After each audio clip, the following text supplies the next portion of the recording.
Trump pressing forward with some controversial economic policies on tariffs after deteriorating relations. The White House says President Trump and China's president will speak this week. All this comes as the Senate begins debate over the president's mega budget bill, with some Republicans already balking over projected increases to the deficit.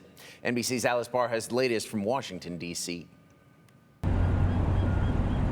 Tariff talks back in the spotlight this morning with reigniting tensions between the U.S. and China, threatening to derail trade negotiations, each side accusing the other of violating terms that led them to temporarily scale back steep tariffs.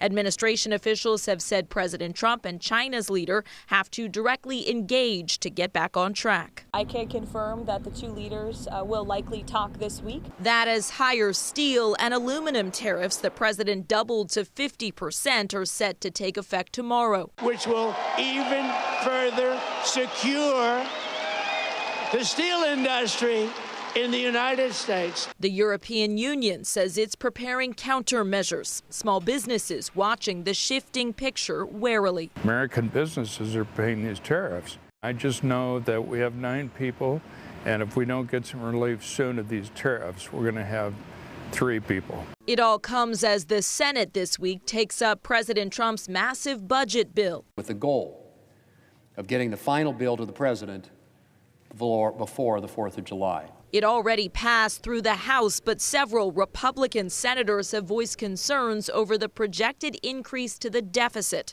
from extending major tax cuts and increasing defense and immigration spending, arguing there aren't enough spending cuts. I would be very surprised if the bill at least is not modified in a good direction. Even as protesters rallied against what the bill does slash to Medicaid and food assistance programs. In Washington, Alice Barr, NBC News. And with that July 4th deadline in mind here to fully pass that big budget bill, House Speaker Mike Johnson is urging Senate Republicans to make as few changes as possible because any adjustments will then need to be kicked back over to the White House for approval.